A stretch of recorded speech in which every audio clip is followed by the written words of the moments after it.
નેક ટેક અને ધર્મની જ્યાં પાણે પાણે વાત, એવા સંત સુરા નિપજાવતી અમારી હોરઠની અમીરાત.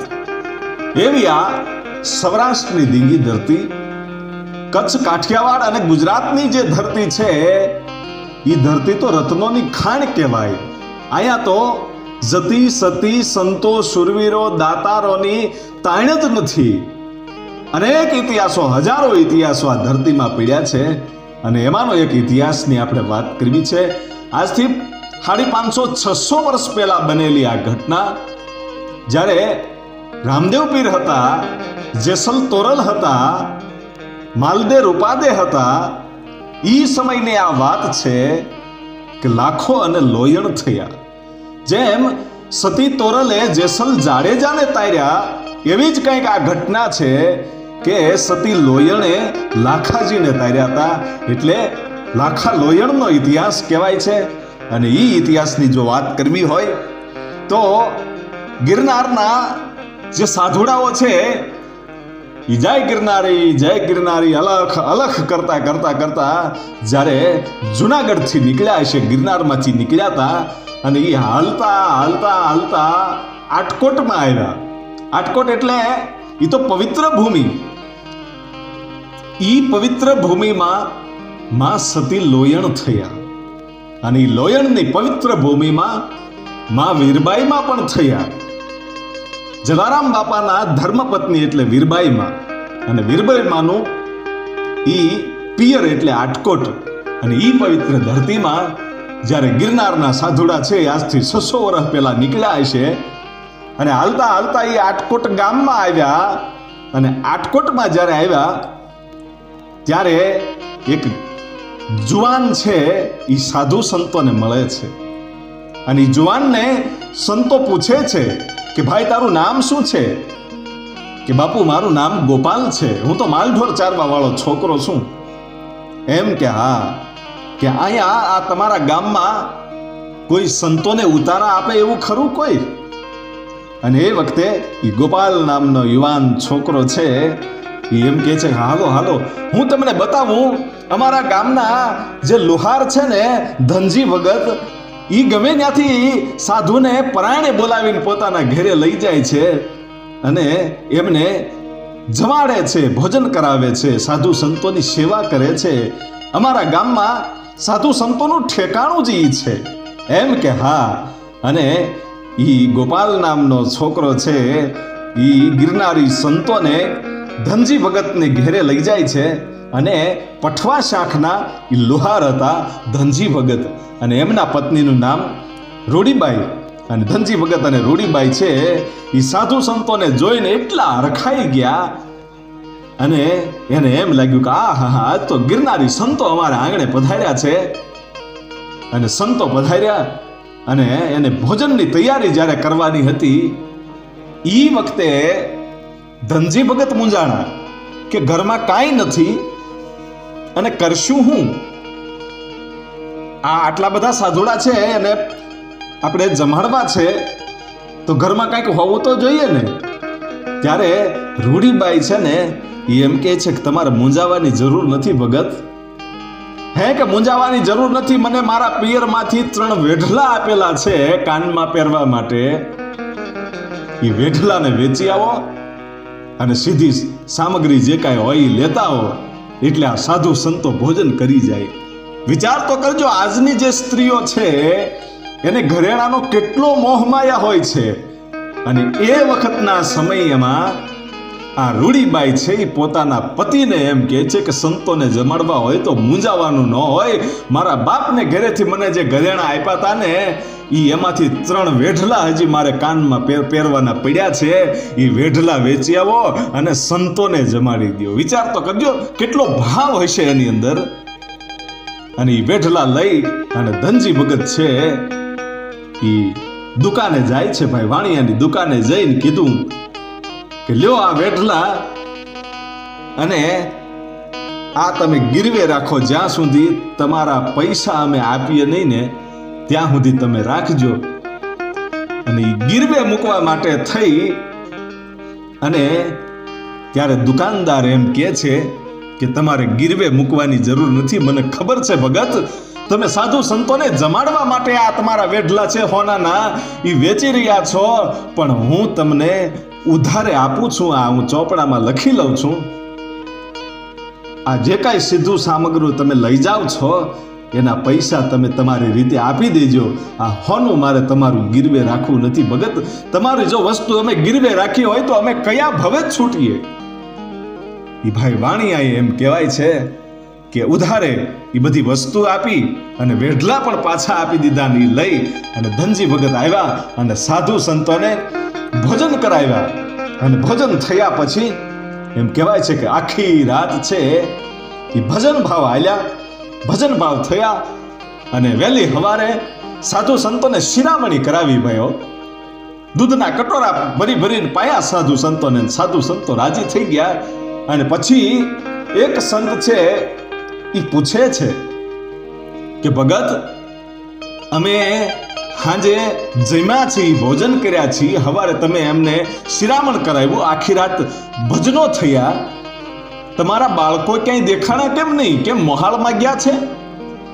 અને એ વખતે માં રૂડીબાઈ છે એની આંખમાંથી આહુડાની ધાર થઈ અને બે હાથ જોડી અને સાધુના પગમાં પડી ગયા ને એટલું કીધું, બાપુ હું તો વાંજણી છું, મારે છોકરાઓ મોહાળમાં નથી ગયા બાપુ, મારે કોઈ સંતાન નથી. હે કે સંતાન નથી? અને એ વખતે એ ગિરનારી સાધુ ઊભો થયો ભાઈઓ. માં બોરદેવીનો ભગત હશે. અને એ વખતે એ ગિરનારી સાધુએ એટલું કીધું કે માં તારે મૂંઝાવાની જરૂર નથી રૂડીબાઈ. તારું ભોજન અમારા પેટમાં ગયું છે અને તારું અન્ન અમે ખાધું છે, અને એનો બદલો જો ચૂકવીએ નહીં ને તો અમે ભક્તિ કરી ન કરી કહેવાય. એમ કહી અને કીધું કે જા 9 મહિના ને 13 દિવસનો સમય થાય તારે ઘેરે સાક્ષાત માં બોરદેવી જે જૂનાગઢમાં બેઠી છે, જે આપણે પરિક્રમા કરવી છે ગિરનારની, એ પરિક્રમા કરતા વચ્ચે બોરદેવી માતાજીનું જે મંદિર આવે છે ઈ બોરદેવી માં. અને સાધુડાએ આશીર્વાદ આપી દીધા કે બોરદેવી છે એ સાક્ષાત બોરદેવી તારી ઘરે અવતાર લઈને આવશે, જા. અને એ આશીર્વાદ આપી દીધા. અને સાધુ સંતો છે એ નીકળી જાય છે. અને પછી ધીમે ધીમે સમય જાતો જાય છે. 9 મહિના થયા અને દીકરીનો જન્મ થયો. અને સાક્ષાત ભાઈ એનું તેજ એવું હતું, એનું રૂપ એવું હતું કે સાક્ષાત જગદંબા જેવી લાગે ભાઈ દીકરીઓ. અને એનું નામ લોયણ પાડ્યું ભાઈ. અને એ જ આપણા સતી લોયણ. અને સતી લોયણનો જન્મ થયો. અને ધીરે ધીરે ધીરે સતી છે એ મોટા થતા જાય છે. અને લુહારને ઘેરે બોરદેવી માતાજી અવતાર ધારણ કરી અને ધીમે ધીમે ધીમે મોટા થતા જાય છે. એના રૂપનો કોઈ પાર નથી. પણ એક દિવસ ઘટના એવી બની કે અમરા નામનો એક મેલો ભૂવો હતો. એ ભૂવો છે એ પોતે અહીંયા આવે છે આ લુહારને ઘેરે, ધનજી ભગતને ઘેરે આવ્યો અને કીધું કે હું મેલો ભૂવો છું અને મારું તમારે કામ કરવું પડશે.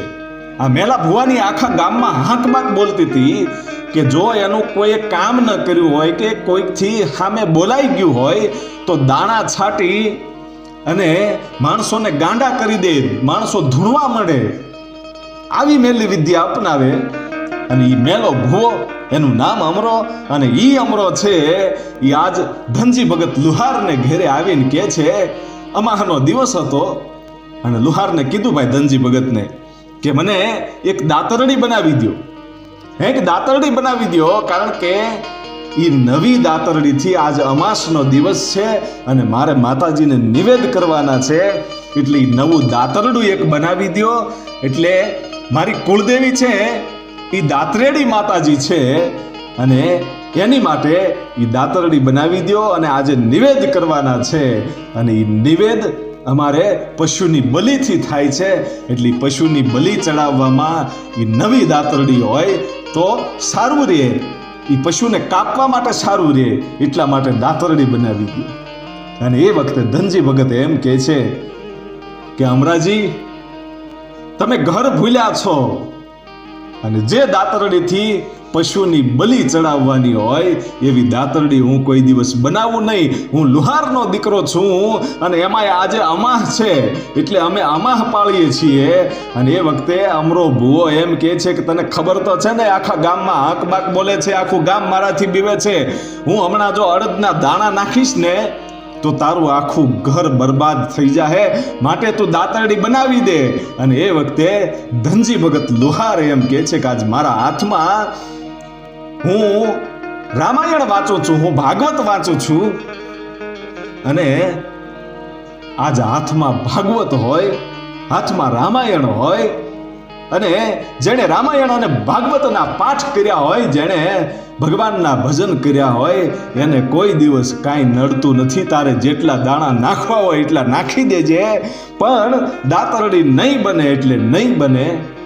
અને એ વખતે અમરો ભૂવો છે ત્યાંથી નીકળી જાય છે અને ઘરે જઈ અડદના દાણાને મંત્રી, અને એમ કહેવાય છે કે જે સતી લોયણ અને એના પિતા ધનજી ભગતનું જે ઘર છે એની ઉપર અડદના દાણા છાંટી અને એક બાજુ વયો ગયો.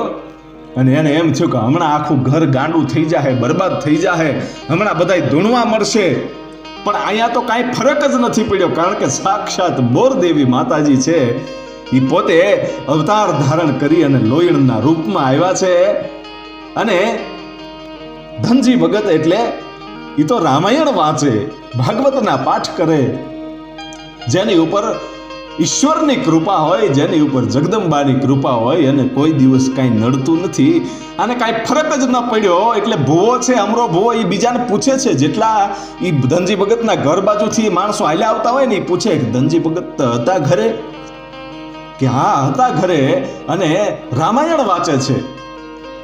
કે એને કાંઈ ફરક નથી પડ્યો? કે ના. કે કેમ? કે મેં અડદના દાણા નાખ્યા છે, કોઈ ધૂણે છે ને ઘરે? અને એ વખતે અમુક માણસો એમ કહેતા જાય છે કે ભુવા તું ઘર ભૂલ્યો છો, ત્યાં તો સાક્ષાત દેવી અવતાર લઈને આવી છે, જગદંબા અવતાર લઈને આવી છે, ઘરે કાંઈ ફરક ન પડે. પણ અમરા ભુવાને માનવામાં આવતું નથી, છતાંય બીજી વાર જઈ અને અડદના દાણા નાખ્યા.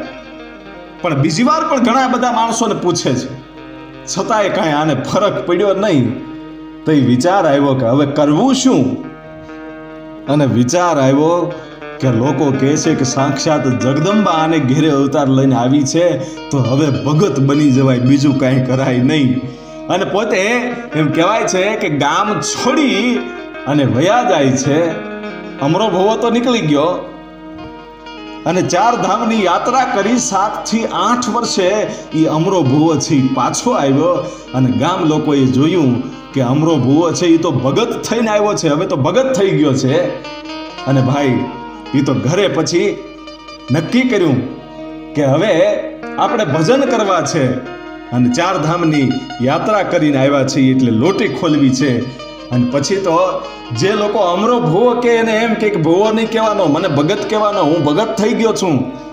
ભગત થઈ ગયેલો ખરો, પણ મનમાં કોઈ દી એવો વિચાર ન આવે કે હું ભગત છું, હું ભક્તિ કરું છું. બસ ઢોંગ કરવાની ખબર પડે. 7-8 વર્ષ સુધી એને યાત્રાઓ કરી, છતાં એનામાં કાંઈ ફરક બહુ પડેલો નહીં. પણ અમરા ભુવાની બદલે અમરા ભગત કહેવાવા માંડ્યા, અને એને નક્કી કર્યું કે આપણે ઘરે ભજન રાખવા છે. ને અમરા ભુવા છે એ સતી લોયણ અને એમના પિતા ધનજી ભગતને આમંત્રણ આપવા માટે જાય છે. અને સતી લોયણ કહે છે કે કાંઈ વાંધો નહીં, આવશું અમે ભજનમાં. અને પછી તો આખી રાત ભજન થયા, એક પછી એક ભજનો ગવાવા માંડ્યા. અને પછી સતી લોયણ જ્યારે મોડી રાત્રે ભજન ગાવા માટે બેઠા, એક તારો હાથમાં લઈ અને જે ભજનો ગાયા એ એવા ભજનો હતા કે અમરા ભુવાને એક તાર છે, જે એક શબ્દો છે હૃદયમાં વાગતા હોય એમ બધી સાચી વસ્તુ કહેતા હતા. કે આપણે ભજનોમાં ઘણું બધું સાંભળ્યું છીએ. લાખા અને લોયણના ભજનો તમે સર્ચ કરજો યુટ્યુબમાં, એ તમને મળી જશે. એ ભજનો સાંભળવા જેવા છે. અનેક એવા ભજનો ગાયા કે હારા માણસને શબ્દો કાળજામાં વાગી જાય, અને ઘણા ખરા માણસોનું જીવન છે પરિવર્તન થઈ જાય. એવા ભજનો ગાયા. અને હવાર પડ્યું, ઠાકર થાળી કરી અને હવ ઘરે ગયા. અને બરાબર એ વખતે હવાર પડ્યું અને આટકોટનો ધણી લાખોજી, એ લાખાજીને એમ કહેવાય છે કે આ રાત્રે એકવાર જગાઈ ગયેલું અને સતી લોયણ જે ભજનો ગાતા હતા એ શબ્દો પોતાના મગજમાં વાગી ગયા ભાઈઓ. અને હવારે પોતાના માણસોને લાખોજી કાઠી દરબાર છે એ પૂછે છે કે રાત્રે જે ભજન ગાતું હતું એ કોણ હતું? આ મારા મગજમાંથી એના શબ્દો જાતા નથી. કોઈ સ્ત્રી ભજન ગાતા હતા. અને એ વખતે માણસ એમ કહે છે કે જે આપણા ગામનો જે મેલો ભૂવો, અમરો ભૂવો હતો, એ 7-8 વર્ષથી 12 ગામ યાત્રા કરવા માટે નીકળી ગયો હતો અને એ ભગત થઈને આવ્યો છે. એટલે એને ભજન રાખ્યા હતા. અને ત્યાં ધનજી ભગત લુહારની દીકરી સતી લોયણ ઈ ભજન ગાતા હતા. હે કે હા, સતી લોયણ ભજન ગાતા હતા કે હા. અને એ વખતે લાખાજી ધીરાજ જે છે એ એમ કહે છે કે આ સતી લોયણ રહે છે ક્યાં અને એની કેવડી ઉંમર છે, કોણ છે? કે ઈ તો બાપુ અમરા ભુવાને ખબર હોય કે બોલાવો અમરાને. અને અમરા ભગતને બોલાવવામાં આવ્યા અને એને પૂછ્યું કે આ સતી લોયણ કોણ છે? અને ઈ વખતે અમરા ભુવાને એમ થયું કદાચ આ લાખાજીને પણ ભજન કરવા હશે રાજમાં. હજી તો એ વાતચીત થાય ન થાય એ પેલા જે રાજાનો માણસ હતો ભીમડો, એ ભીમડાએ કીધું કે બાપુ સતી લોયણનું રૂપ જોયું છે? હે કે એટલી યુવાન અવસ્થા છે અને એનું રૂપ એકવાર જો તમે જોઈ ગયા હોય ને તો તમને એમ થાય કે આ લુહારના ઘેરે હારી ન લાગે આ બાઈ, એ તો રાજ દરબારમાં હારી લાગે. હે કે હા, જોજો એક જ માણસની આ નબળી સલાહ મળી ગઈ. અને લાખોજી એમ કહે છે કે તો એ રૂપ જોવા ક્યાં મળે? કે એ તો હવે જે 7મ 8મના દિવસો આવે એ વખતે ગામના ચોરે રાહડા હલતા હોય ને ત્યારે એ રાસ રમવા માટે આવશે. અને બરાબર 7મ 8મની રાહ જોવાય છે ભાઈ. 7મ 8મ આવ્યા, એ ઉજળા પરબમાં એમ કહેવાય છે કે સતી લોયણ છે એ પોતપોતાની જે સરખી સૈયરો હતી સૈયરોની સાથે રાહડા લેવા માટે ગામને ચોરે જદી આવ્યું છે. અને એ રૂપને જોવા માટે લાખોજી પોતે ઘોડે ચડી અને આવ્યા ને ઈ સતી લોયણનું રૂપ જોયું ભાઈ. અને એમ થઈ ગયું કે આ હા હા, આવી સ્ત્રી તો જિંદગીમાં કોઈ દિવસ જોઈ નથી. જોજો પોતાને 2 સ્ત્રીઓ છે છતાંય આજ ત્રીજી સ્ત્રીનો વિચાર આવે છે કે આ તો રાજ દરબારમાં હારી લાગે હો. કરવું શું? પણ એટલું બધું રૂપ એનું હતું કે એમ થઈ ગયું કે હવે ઘડીક હું નાચી લઉં. એ રૂપ જોઈને એમ કહેવાય છે કે લાખોજી છે એ ઘડીક તો નાચવા માંડ્યા ભાઈઓ. અહીંયા એક બાજુ રાહડે રમે છે દીકરીઓ અને લાખોજી છે એ નાચવા માંડેલા. અને પછી વિચાર કર્યો કે ગમે એમ થાય આ દીકરીને માંગવું તો નાખવું છે. રાસ છે એ પૂરા થાય છે. અને બીજા દિવસે ધનજી ભગતને એમ કહેવાય છે કે બોલાવવા માટે સૈનિકો આવ્યા ને કીધું હાલો રાજ દરબારમાં બોલાવે છે. અને એ વખતે સતી લોયણ છે એ પોતાના બાપ ધનજી ભગતને એમ કહે છે કે બાપુ ઈ રાજા છે અને આપણે એની પ્રજા છીએ, પણ ઈ જે કહે ને ઈ વાતમાં તમે હા નહીં પાડતા. જોજો આ તો સતી છે ને તો ખબર હોય ને શું બનવાનું છે. હે કે ધનજી ભગતને પોતાની દીકરી સતી લોયણ એમ કહે છે કે ઈ પ્રજાપાલક રાજા છે છતાંય એની વાતમાં તમે હા નહીં પાડતા. કે કાંઈ વાંધો નહીં એમ કહી અને રાજમાં જ્યારે આવ્યા ત્યારે પોતાના હાથમાં દીવો લઈ અને રાજાની આરતી ઉતારે અને પ્રણામ કરી અને ધનજી ભગત કહે છે કે બોલો બાપુ, બોલાવાનું કારણ શું? અને એ વખતે ધનજી ભગતને લાખોજી છે એમ કહે છે કે સતી લોયણ ઈ તમારી દીકરી છે? કે હા બાપા મારી દીકરી છે. કે એના ક્યાંય લગ્ન કર્યા છે કે બાકી છે? કે ના ના બાપા હજી લગ્ન કર્યા નથી, પણ એના મોસાળમાં જે એના મામા છે ઈ એના બાજુના ગામમાં વાત હકાવે છે. એમ કે હા, કે એને ના પાડી દીજો અને હું તમારી દીકરીનું માંગુ નાખું છું. હે કે તમે જે દીકરીના મોહાળમાં એના મામા જે વાત હકાવે છે બીજા ગામમાં, એને તમે ના પાડી દેજો અને હું માંગુ નખાવું છું.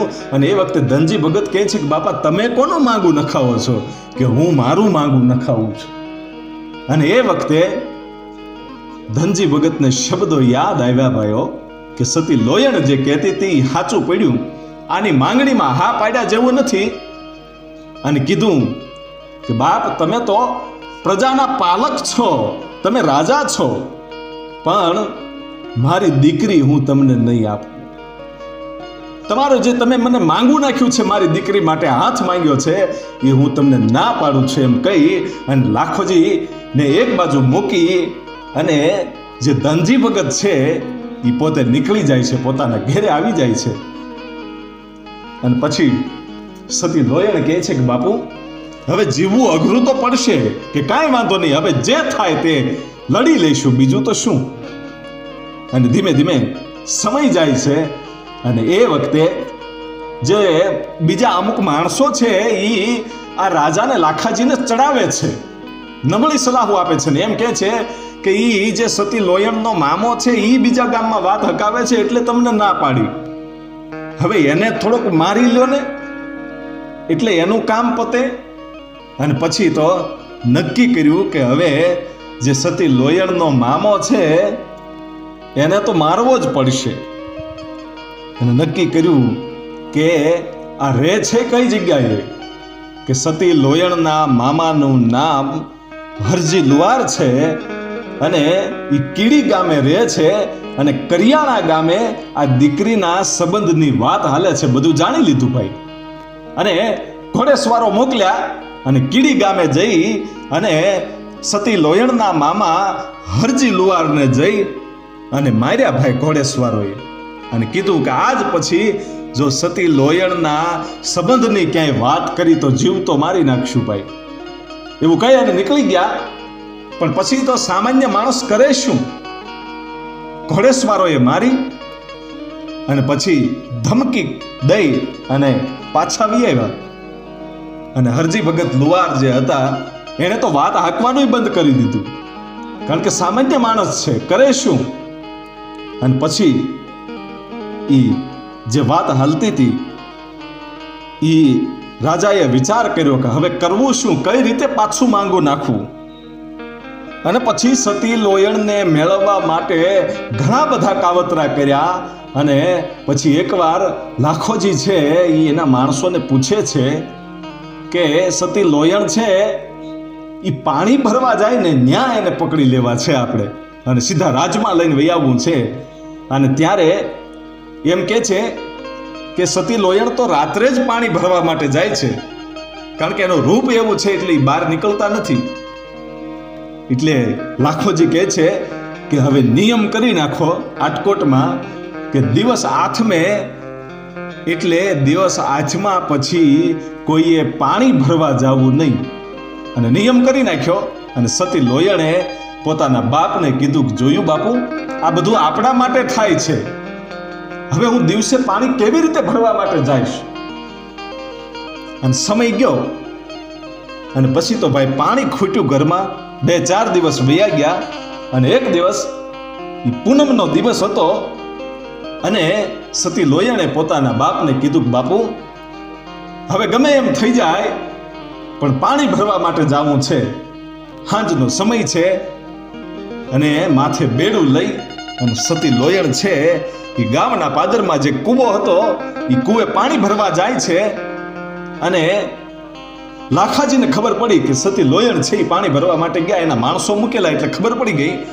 એટલે પોતે રથ લાવી અને રથમાં બેસી અને જે ધનજી ભગતનું ઘર હતું ને એનો દરવાજો હતો એની સામે એ રથ ઊભો રાખીને બેસી ગયા. અને કીધું કે હવે સતી લોયણ પાણી ભરીને જ્યારે પાછી આવે ત્યારે એને માથામાં ચાબુક મારી બેભાન કરી અને રાજમાં લઈ જાવી છે.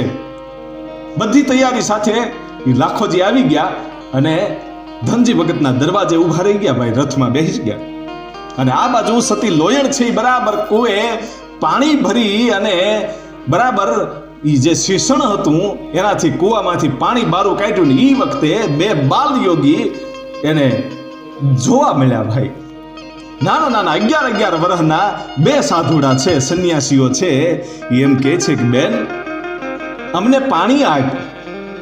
અહીંયા બાજુમાં સંતોએ ઉતારા કર્યા છે અને ગુરુ મહારાજના ચરણો પખાળીને અમારે એની આરતી ઉતારવી છે, એટલે અમને પાણી આપો. હે કે હા, કે સંતો ઉતર્યા છે, કે હા, કે હાલો હું આવું. અને પોતે પાણી લઈ અને જ્યાં સંતોના ઉતારા હતા એ જગ્યાએ સતી લોયણ છે એ આવે છે ભાઈઓ.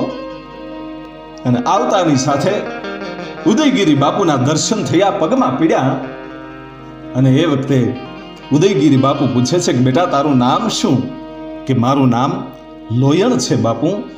કે તારા ગુરુ કોણ છે? કે બાપુ ગુરુ નથી, નુગરી છું. હે કે હા, કે બેટા તારું તેજ તો એમ કે છે કે તારે ગુરુ હોય એવું લાગે છે, પણ તું પોતે જ પાછી એમ કે છો કે નુગરી છું. અને એ વખતે પોતે જે સતી લોયણ છે એ ઉદયગીરી બાપુને કહે છે કે બાપુ મને હવે દીક્ષા આપો. કે બેટા તારે દીક્ષા લેવી છે? કે હા બાપુ, મારા રૂપની પાછળ લાખોજી છે એ ગાંડો બન્યો છે, એટલે હવે મને દીક્ષા આપો. અને એ વખતે ઉદયગીરી બાપુ એમ કહે છે કે બેટા ગુરુ છે ને પોતાની ઉંમરના હોવા જોઈએ. હું તો બહુ મોટો છું, એટલે પોતાની ઉંમરના હોય તો એકબીજાને સમજવામાં ખબર પડે. એટલે ગુરુ છે એ ગમે ત્યારે ઘરે આવે તો આપણી ઉંમર હોય એટલી જ ઉંમરનો જો આપણો ગુરુ હોય તો એ આપણી ઘરે આવી શકે અને આપણે જિંદગી જીવીએ ત્યાં સુધી આપણને જ્ઞાન આપી શકે અને આપણે એને દક્ષિણા આપી શકીએ. એટલે બેટા તારે દીક્ષા જ લેવી હોય તો મારો જે શિષ્ય છે એની પાસે જાઓ. અને મારો શિષ્ય છે એ ઢેલડી નગરના રાવત રણસિંહનો દીકરો છે, એનું નામ સેલણસિંહ છે, એને તમે ગુરુ ધારણ કરો. અને પોતે બીજા એક પડાવમાં જઈ અને સેલણસિંહ બાપુ જ્યાં હતા ત્યાં જઈ અને આ બાપુના બીજા શિષ્યો છે એ વાત કરે છે કે ઉદયગીરી બાપુએ આ બેનને દીક્ષા આપવા માટે કીધું છે.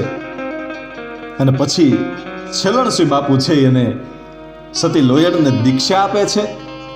અને ત્યારબાદ સતી લોયણને એમ કહે છે કે જાઓ લોયણ, હવે તમે પાણી ભરવા માટે કૂવે આવ્યા છો એટલે પાણી ભરી અને હવે પાછા જાઓ.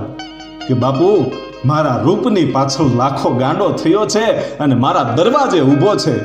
અને એ વખતે ગુરુ સેલણસિંહ એમ કહે છે કે તારે મૂંઝાવાની જરૂર નથી, તું ઘરે જા. તું ઘરે જા એટલે એની વ્યવસ્થા બધી થઈ જાય. અને પછી પાણીનું બેડું છે એ સતી લોયણે ભર્યું નહીં અને સીધે પોતાના ઘરે જ્યારે આવ્યા અને દરવાજે પહોંચ્યા એ વખતે રથ તો અહીંયા ઊભો હતો અને લાખાજીએ હાથમાં જે ચાબુક છે એ લઈ અને સતી લોયણના માથામાં મારવા માટે જ્યારે ફેંક્યું એ વખતે એ જ ચાબુક હતું ને એ સતી લોયણના ગુરુના પ્રતાપથી એ સાપ બની ગયો અને નાગ બની અને લાખાજીના ગળે વીંટવાઈ ગયો. ભાઈઓ એ લાખાજીના ગળે વીંટવાઈ ગયો એટલે ખબર પડી ગઈ કે આ કોઈ સામાન્ય વ્યક્તિ નથી. લાખોજી છે એ હાથ જોડીને એમ કહે છે કે આમાંથી બચાવો સતી. અને કહે છે કે લાખાજી તમે ભૂલ કરી છે. પછી એમાંથી એને ઉગારી અને પોતે રાજમહેલમાં મૂકવા જાય છે. અને એમની જે બે પત્ની હતી સુરજા, એ સુરજાને અને ચતુરાને એ બંને પત્નીઓને સતી લોયણ એમ કહે છે કે આનું ધ્યાન રાખજો.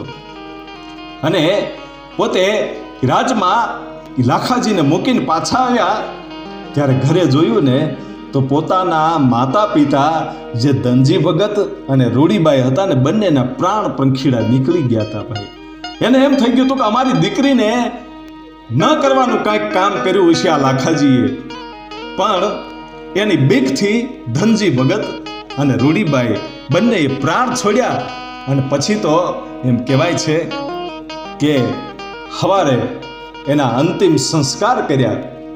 અંતિમ સંસ્કાર કર્યા પછી પોતે સતી લોયણ છે એ સાધુ સંતો પાસે જાય છે અને ગામમાં તેડું કર્યું અને ગામના વડલાની હેઠે સાધુની જમાત આવી હામૈયા થયા અને લાખાજી પણ પોતે આવે છે અને સતી લોયણને પગમાં પડે છે અને એમ કહે છે કે માં, આ સાધુની મારી ઉપર કૃપા થઈ જાય અને મારા રાજમાં આવે ને તો મારે લઈ જવા છે.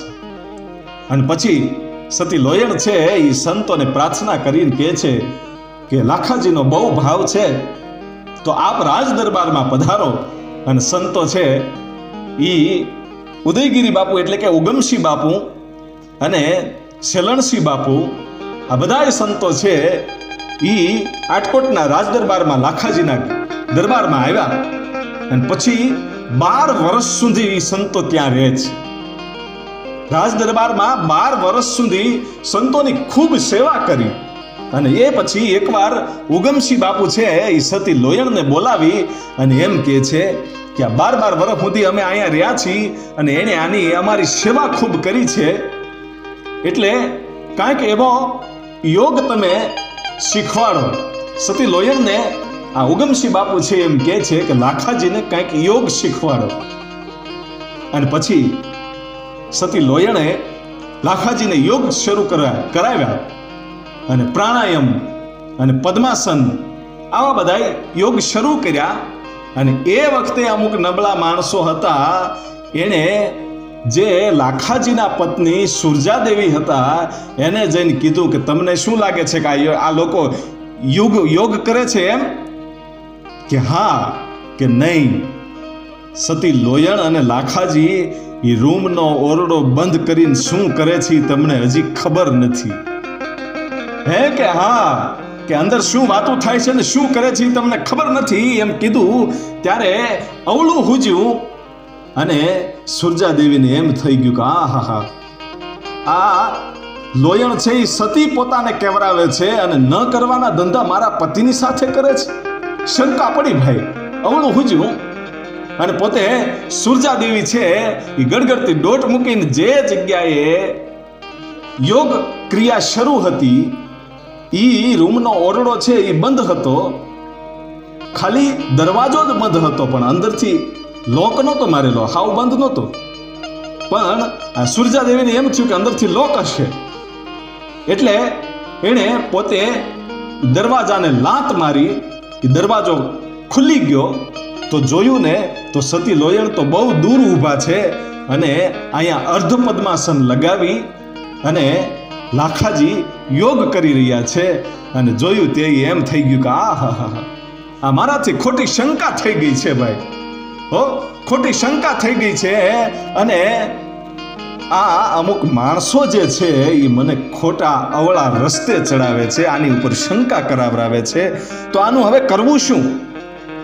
અને આ અવળા રસ્તે ચડાવનાર બીજા કોઈ નહીં પણ જે આ લાખાજીનો ખાસ માણસ ભીમડો હતો ઈ, અને બીજો આ અમરો ભગત જે અમરો ભૂવો મેલો હતો ઈ બંનેએ અવળા રસ્તે ચડાવવાની વાત કરી, શંકા પડાવડાવી.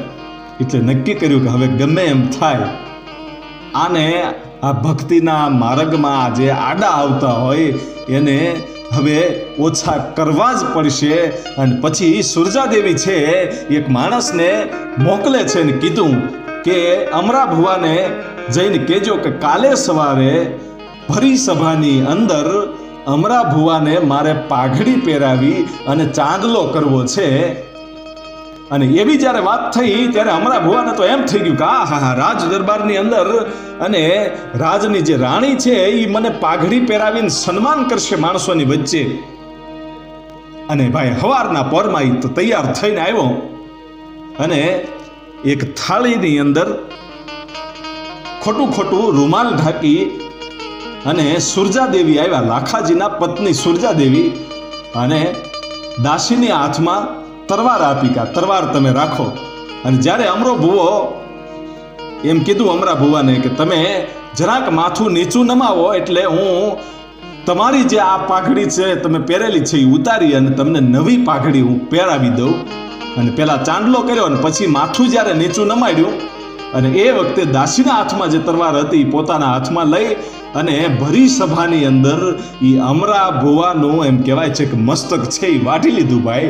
અને પછી કીધું કે મારા પતિના ભક્તિની આડો આ માણસ આવતો હતો એટલે મેં આને કાપી નાખ્યો છે. એટલે ભરી સભામાં આવું કર્યું એટલે બીજા માણસો છે એ ક્યારેય નબળી સલાહ આપવા માટે ન આવે એના માટે આવું ભરી સભામાં અમરા ભુવાનું માથું ઉતારી લીધું ભાઈ.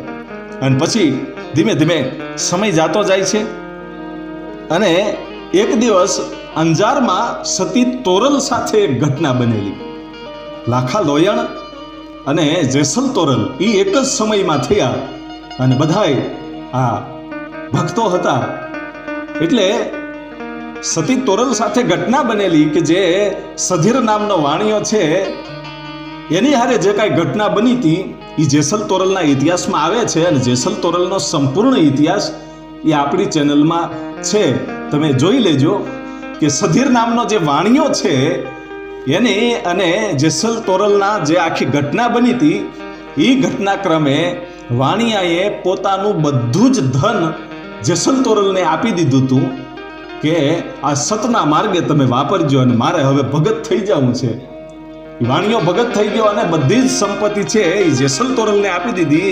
ત્યારે જેસલ અને તોરલ છે એ બધા જ જે કાંઈ સંપત્તિ હતી એનું શું કરવું એ નિર્ણય લઈ અને પોતે લાખા લોયણની પાસે આવે છે. જેસલ અને તોરલ એ પોતે આટકોટમાં આવ્યા અને જે અહીંયા સંતો આવ્યા હતા એ સંતોને એમ કહેવાય છે કે આમંત્રણ આપ્યું કે તમે અંજારમાં પધારજો અને જે કાંઈ આ રૂપિયા આ વાણિયા તરફથી આપવામાં આવ્યા છે એ સતમાર્ગે આપણે વાપરવા છે. બધાએ સંતોને અને લાખા અને લોયણને આમંત્રણ આપ્યું. અને પછી સતી તોરલ અને જેસલ જાડેજા તો જતા રહે છે અને અહીંથી સાધુની જે મંડળી છે એણે ત્યાં જવાની નક્કી કર્યું કે આપણે બધાય જઈએ. અને એમાં જે ઉગમસિંહ બાપુ છે એ મેન હતા એટલે એને તો ખાસ આમંત્રણ હતું અને એની તો બહુ મોટી સીટ પડે. એટલે જવાનું જ્યારે નક્કી કર્યું એ વખતે લાખાજીને એનો ભીમડા નામનો જે માણસ હતો એને નબળી સલાહ આપી અને કીધું કે આ બાપુનું અવડું મોટું નામ છે ને કેવડી સીટ પડે છે એટલે આ ઉગમસિંહ બાપુને જવાનું બંધ રાખો અને તમે પોતે જાઓ અને ઉગમસિંહ બાપુની સીટ ઉપર તમે બેસજો અને કહેજો કે ઉગમસિંહ બાપુને મજા નથી એટલે આવી નથી શક્યા ને એની જગ્યાએ મને મોકલ્યો છે એટલે તમારું નામ ગાંજી જાહે. અને લાખાજીને એવું જ લાગ્યું કે બરાબર છે. એટલે એણે નક્કી કર્યું કે એમ નહીં, સદાયને માટે આ સંતની સીટ મને મળી જાય ને મારું નામ બહુ ઊંચું આવી જાય એટલા માટે બીજું કંઈક કરવું પડશે. અને સૌ સંતો અને લાખાજી એ સૌ છે એ અંજાર જવા માટે જ્યારે નીકળ્યા ત્યારે વચ્ચે એક કૂવો આવ્યો અને કૂવાના કાંઠે ઉગમસિંહ બાપુને બોલાવી અને કીધું કે બાપુ જુઓ તો આમાં આ પાણીમાં કંઈક દેખાય છે. અને ઉગમસિંહ બાપુએ જ્યારે જોવા ગયા એ વખતે ઉગમસિંહ બાપુને લાખાજી છે એ ધક્કો મારી દે છે કૂવામાં ધક્કો મારી અને પછી સૌ સંતોની સાથે ત્યાં જાય છે અંજારમાં અને પૂછે છે કે ઉગમસિંહ બાપુ કેમ નથી. અને એ વખતે લાખાજી એમ કહે છે કે એની જગ્યાએ મને મોકલ્યો છે ને બાપુને બહુ તબિયત સારી નથી એટલે એની સીટ ઉપર મારે બેસવાનું છે એમ કહી અને જે મેન સીટ હતી મોટી સીટ હતી એ જગ્યામાં એની ગાદી ઉપર એમ કહેવાય છે કે લાખોજી જ્યારે બેસી ગયા પણ ઉગમસિંહ બાપુ કોઈ સામાન્ય વ્યક્તિ નહોતા, એ તો જબરદસ્ત મહાન યોગી સંત હતા. અને એ છે કૂવામાંથી નીકળી એ તો પોતાની સાધનાથી ગમે એમ કરી નીકળી જાય. કૂવામાંથી નીકળી અને અંજાર પહોંચ્યા અને એમાં એવું હોય કે જે મોટી સીટ હોય જેનું મોટું નામ હોય એને અમુક એવી એની જવાબદારીઓ જે હોય છે એ સંભાળવી પડતી હોય છે. અને એવી કંઈક શ્રદ્ધાનો એ વખતે વિષય હશે કે જે 12 વર્ષથી ઉકળતું તેલ મૂકવામાં આવ્યું હતું એ તેલમાં આ જે ઉગમસિંહ બાપુ હતા એને નાવાનું હતું. અને એ જ્યારે વાત આવી ત્યારે લાખોજી છે એ થરથર ધ્રુજવા માંડ્યા કે ઉગમસિંહ બાપુના સીટ ઉપર હું તો બેસી ગયો પણ આ 12 વર્ષથી જે તેલ ઉકળે છે એમાં હું કેવી રીતે નાહી શકીશ? હજી એ વિચાર કરે એ પહેલા અહીંયા ઉગમસિંહ બાપુ આવી ગયા અને ઉકળતા તેલમાં ડૂબકી મારી નાહી અને બહાર આવ્યા અને જોયું તો પોતાની સીટ ઉપર લાખોજી બેઠા હતા. અને લાખાજીને એમ કહેવાય છે કે લાખાજીથી ઊભું થઈ જવાઈ ગયું ભાઈઓ કે આને તો મેં કૂવામાં સાધુને નાખી દીધા છે, છતાં આ પાછા બહાર કેવી રીતે આવ્યા? અને હું હજી અહીંયા પહોંચ્યો ત્યાં મારી સાથે સાથે જ પહોંચી ગયા. અને તેલમાં સ્નાન કર્યું, 12 વર્ષ હતું જે ઉકળતું તેલ હતું એમાં સ્નાન કર્યું ઉગમસિંહ બાપુએ. અને ઈ એક પણ ચામડીમાં એને ફોડલો નહોતો પડ્યો. અને ઈ જે કાંઈ ઉકળતું તેલનો જે કાંઈ ફોડલા પડવાના હતા ને એ લાખાજીને પડવા માંડ્યા ને કાળો કોટ નીકળ્યો ભાઈઓ. અને એમ થઈ ગયું કે આ બધું શું થાય છે? અને શરીરમાં એટલી બધી વેદના થવા મળી એટલે લાખોજી છે ત્યાંથી ભાગ્યા. અને આટકોટના પાદરમાં જ્યારે પગ્યા ત્યારે સતી લોયણ છે એ કૂવાને કાંઠે પાણી ભરે છે. અને એ વખતે લાખાજીને ઓળખી ગયા કે આહા લાખાજી, તમે ગુરુની હારે ખોટું કર્યું છે, તમે સાધુની હારે ખોટું કર્યું છે, તમારે આ કરવા જેવું નહોતું. અને એમ કહી અને પછી સતી લોયણ છે એ રાજમાં મૂકવા માટે લાખાજીને જાય છે. અને લાખાજી 2 હાથ જોડીને એમ કહે છે કે મારાથી ભૂલ તો થઈ છે સતી, પણ હવે કરવું શું? કે ગુરુને બોલાવો. અને પછી ગુરુજીનું તેડું કરવામાં આવ્યું. અને પોતે ઉગમસિંહ બાપુ આવ્યા. અને ઉગમસિંહ બાપુને સતી લોયણ કહે છે કે આને ઉગારો. અને એ વખતે ગુરુજી છે એમ કહે છે કે હું ગંગાને કિનારે જાઉં છું અને આંબો વાવો અને એમાં જે દી કેરીઓ આવીને પાકશે ને તે દી હું આવીશ. આ શબ્દો મર્મવાળા હતા. પણ સતી લોયણને સમજાઈ ગયું કે આ ગુરુએ શું કીધું એમ. ગુરુ છે એ તો ગંગાના કિનારે વયા ગયા. અને લાખોજી પૂછે છે કે આંબો આપણે કઈ જગ્યાએ વાવશું, એમાં કેટલા વર્ષે કેરી આવે અને ક્યારે પાકશે? અને એ વખતે સતી લોયણ જેટલા શબ્દો એને બોલ્યા છે ને એ બધા ભજનો છે, તમે સાંભળજો. સતી લોયણ એમ કહે છે કે લાખાજી સાંભળો, સદગુરુના શબ્દો તો અટપટા હોય, જેમ તેમ સમજાય નહીં. આંબો વાવો અને એમાં કેરી આવે અને એ પાકશે ને ત્યારે હું આવીશ. એટલે ગુરુજીએ એમ કીધું છે કે તમે સદાવ્રતની શરૂઆત કરો, લોકોને ખવડાવો. અને એની વાતો છે એ ગામડે ગામડે ફરતા ફરતા જ્યારે ગંગાના કિનારે તમારા સદાવ્રતના વખાણ થવા મળશે ને ત્યારે હું આવીશ એમ કીધું છે. એટલે હવે સદાવ્રતની શરૂઆત કરી દો. અને પછી તો લાખાજી તો ખાટલે પડ્યા છે ભાઈ, પથારીએ, કારણ કે આખા શરીરે કોઢ છે. પણ માણસોને બધું કાર્યભાર છે એ સોંપી દીધું ને કીધું કે કાયમને માટે સાધુ સંતોને જમાડો, ગરીબોને જમાડો ને કાયમ જેટલા માણસો આવે એને જમાડો અને સદાવ્રત શરૂ કરો. અને ભાઈ ધર્મની ધજા લહેરાણી અને સદાવ્રત છે એ શરૂ થયું. અને એક બાજુ લોયણ છે એણે પોતાના જ ઘેરે બીજું સદાવ્રત શરૂ કરેલું. અને એને પણ ધર્મની ધજા છે એ ખોળી અને ત્યાં પોતાનો આશ્રમ બનાવ્યો. અને પછી તો સાધુ સંતો જમે, કાયમને માટે સંતો આવે. એમ કરતા કરતા વર્ષોના વાણા વાઈ ગયા. અને એવું સદાવ્રત લાખાજીએ શરૂ કરેલું કે કોઈ સંત ભૂખ્યો ન જાય, કોઈ ગરીબ માણસ ભૂખ્યો ન જાય. એ વર્ષો વીત્યા બાદ એક દિવસ ગંગાના કિનારે આ ગુરુજી બેઠા છે અને ત્યાં સંતો આવ્યા અને વાતચીત કરતા હતા કે કઈ બાજુથી આવો છો? કે અમે તો આટકોટથી આવીએ છીએ. કે આટકોટ તો બાપા સંતોની ભૂમિ હો, પવિત્ર ભૂમિ. કે હા, ત્યાં તો લાખાજીએ જે સદાવ્રત શરૂ કર્યું છે ને એની વાત ન થાય. કોઈ સાધુ ભૂખ્યો ન જાય, કોઈ ગરીબ ભૂખ્યો ન જાય, એવી વાતો છે આ ગુરુજીએ સાંભળી. અને ખબર પડી કે આણે આંબો વાવ્યો અને એની કેરીની સુગંધ આજે અહીંયા સુધી આવી છે. એટલે ગુરુજી છે એ ગંગાના કિનારેથી નીકળી જાય છે અને ચાલતા ચાલતા 12 વર્ષે આટકોટમાં આવ્યા. અને આટકોટમાં આવીને સીધા લાખાજીના ઘરે નથી ગયા, પેલા સતી લોયણના ઘેરે ગયા છે અને સતી લોયણ છે એ પોતાના સદગુરુને એમ કહેવાય છે, પોતાના ગુરુના ગુરુ હતા ઉગમસિંહ બાપુ. પોતાના જે સતી લોયણ છે એના ગુરુ શેલણસિંહ હતા અને શેલણસિંહના ગુરુ છે એ ઉગમસિંહ બાપુ હતા. એટલે ઉગમસિંહ બાપુ આવ્યા એટલે તો એના દાદા ગુરુ થયા. એટલે પગમાં પડી જે કાંઈ પોતાથી સ્વાગત થતું હતું એ કર્યું. અને પછી સતી લોયણ છે કે કહે છે કે બાપુ હવે ઝડપથી હાલો રાજ દરબારમાં. હે કે ન્યા હાલો બાપુ. અને પછી એકદમ ઝડપથી રાજ દરબારમાં જઈ અને કહે છે કે બાપુ આજ તમને એમ લાગ્યું છે ને કે કેરીયું પાકી? કે હા બેટા કેરીયું પાકી છે, કે હવે આ લાખાજીને ઊભો કરો.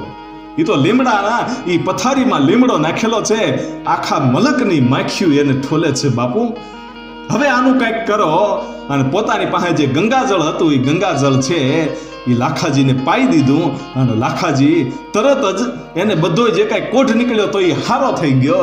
અને લાખાજી ઊભા થઈ અને પગમાં પડ્યા કે બાપુ મને માફ કરો, મારાથી જે ભૂલ થઈ. કે કાંઈ વાંધો નહીં. અને પછી એમ કહેવાય છે કે ઉગમસિંહ બાપુ અને સતી લોયણ છે એ પાછા સતી લોયણના આશ્રમે જવા માટે નીકળ્યા. ત્યારે લાખોજી છે એ પાછળ દોડ્યા કે મને પણ લેતા જાઓ આશ્રમે. અને એની પાછળ પોતાની જે બે પત્ની હતી સુરજા અને ચતુરા એ પાછળ દોડી કે તમે ક્યાં જાઓ છો? અને એ વખતે લાખોજી એમ કહે છે કે હમણાં તો તમને મને બટકું રોટલો જે આપવો તો એ ભારે પડતો હતો, કારણ કે મારા શરીરમાં કોઢ હતો, એટલે તમે મને કોઈ બોલાવતા નહીં. અને અત્યારે જ્યારે હું સારો થઈ ગયો અને ત્યારે તમે મારી પાછળ આવો છો. હવે તો મારે સંન્યાસ લેવો છે, બસ બીજું કાંઈ નથી કરવું. આ સતી લોયણ અને સદગુરુની ભક્તિ કરવી છે એમ કરી અને એ પોતે સતી લોયણના આશ્રમે જાય છે. અને આખું ગામ ભેગું થાય છે, સંતના દર્શન કરે છે અને કહે છે કે આવતીકાલે આપણે આખા ગામનો ભોજન સમારંભ રાખવો છે અને ગામ ધુવાડો છે એ બંધ કરવો છે. એવી જ્યારે વાત કરી ત્યારે લાખાજીને સતી લોયણ છે એમ કહે છે કે બે હાથ ઊંચા કરીને એમ કીધું કે હવે ગુરુજીના વચને રહેજો. લાખાજી ગુરુ કે એમ કરજો, ગુરુના શબ્દોને માનજો. અને હું તો હવે જાઉં છું. હે કે હું તો જાઉં છું એમ કહી અને સતી લોયણે ત્યાંથી ડોટ મૂક્યું છે ભાઈઓ. આટકોટથી ડોટ મૂકીને સીધા જુનાગઢ આવ્યા અને પરિક્રમાનો રસ્તો છે એ રસ્તે દોડતા દોડતા માં બોરદેવીનું જે મંદિર છે એ બોરદેવીના મંદિરની અંદર જઈ અને બંને હાથ જોડ્યા. એ વખતે મૂર્તિની અંદર સતી લોયણ છે એ સમાઈ જાય છે. માં બોરદેવીની જે મૂર્તિ છે એ મૂર્તિની અંદર સતી લોયણ પોતે સમાઈ ગયા. અને આ હતો ઇતિહાસ સતી લોયણ અને લાખાજીનો. અને આવા તો જબરદસ્ત ઇતિહાસો હજારો આપણી ધરતીમાં પડ્યા છે, પણ માં બોરદેવીનો બીજો અવતાર એટલે સતી લોયણ. અને પછી તો લાખાજીએ એ ધર્મની ધજા ત્યાં ફરકાવી અને કાયમને માટે સદાવ્રત શરૂ રાખ્યું.